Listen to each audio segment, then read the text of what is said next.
You know, much like the stock pickers outside the blue chips have little stocks to watch out for, so too the IPL franchise owners, the strategists are looking for these uncapped players. They don't always command the same price that the mega stars do, or that those on the fringe of the Indian side or those in the Indian side do, but you're looking out for these uncapped players and say, right, can I get a great deal here? Can I invest in these uncapped players? And a lot of the players that I've picked today have already had a couple of good IPL seasons. They'll be on the radar, but their challenge lies in having a very good season 2 or season 3. When they're new, you don't always know how they'll go. And sometimes these emerging players really become fantastic players as you go ahead. Akshar Patel, Shreyas Iyer, all these players have been fantastic emerging players in the IPL. So let's see who are the 5 who already have a bit of a reputation, but who the stock pickers will be looking for in the IPL. Number 1 on that list is Krunal Pandya of the Mumbai Indians.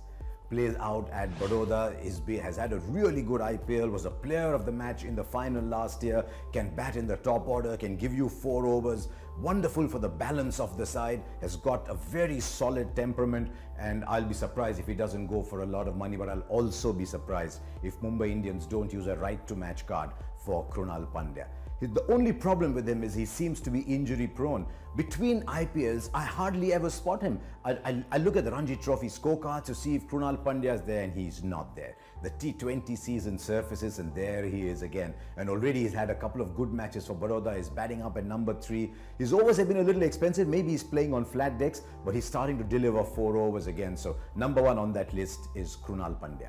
Then number 2, someone I saw play under 19 cricket 3 or 4 years ago, has grown in stature since, has had sort of mixed bag seasons with the Sunrisers. That is Deepak Hooda.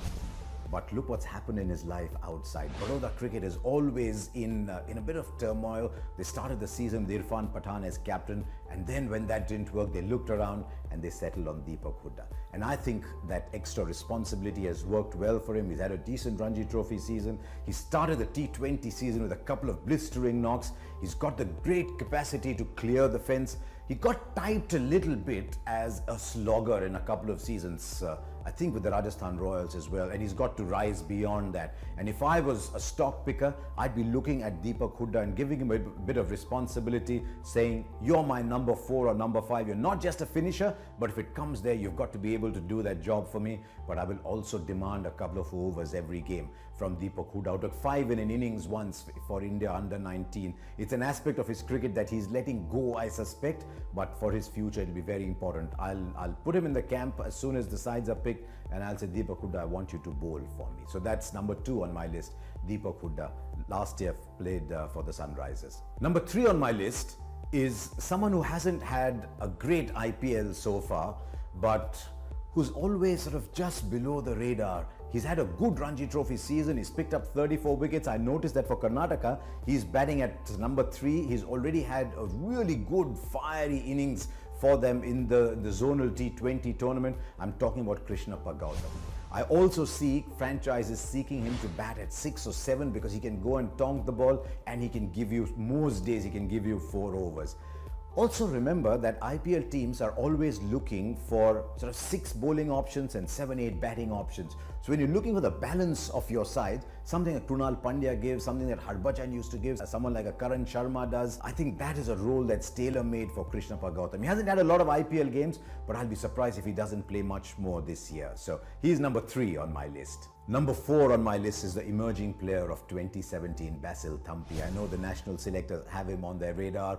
They picked him for the T20 side. Siraj got a game above him, but there's a little buzz around Basil Thampi. And he's got a challenge ahead of him because he had a rather challenging, rather demanding Ranji Trophy season. Didn't get a lot of wickets. I noticed when I looked down the bowling figures that he tends to be expensive, and that could be because he's playing on flat decks and he always bowls at difficult overs. But he's built a bit of a reputation, Basil Thampi, as a good end overs bowler. And that is a role franchises will be looking to assign to him. That's one of the most difficult roles in the game. So while I see Basil Thampi as one of the players to watch out for that franchises will have on their radar, I also realize that there's this bit of a question mark on Basil Thampi, and if he's the champion player that he seeks to be, he will address that. But he'll definitely be on my radar if I'm a franchise owner. For number 5, I looked at people like Nitish Rana, who started off the season really well for the Mumbai Indians, but was then left out. Manan Vora, who's been sort of player to watch out for a long time, has had a couple of good knocks for Punjab in the zonal T20 tournament. And Mayank Agarwal, who's a strange one, because everyone thought of Mayank Agarwal as being this big T20 limited overs player. Hasn't had a lot of success in T20, but has had an absolutely incredible season for Karnataka in the Ranji Trophy. Now, in the first couple of games in the zonal T20, hasn't had a very good record. So I thought of all those, and I went back to someone we knew absolutely nothing of last year when he played for Rising Pune Super Giants. He impressed Steve Smith, so I won't be surprised if Steve Smith wants him to play a bigger role at Rajasthan Royals, where he's likely to be captain. I looked at Rahul Tripathi. 391 runs last year in the IPL, but played 5 Ranji Trophy games, got 200s, 250s, made 450. That suggests that he's growing as a player. And that is why number 5 on my list is Rahul Tripathi. Now, I would urge you to scout round the numbers if you're a true IPL fan and come up with 5 stocks to watch out for if you're a stock picker, and let us know what you make of those.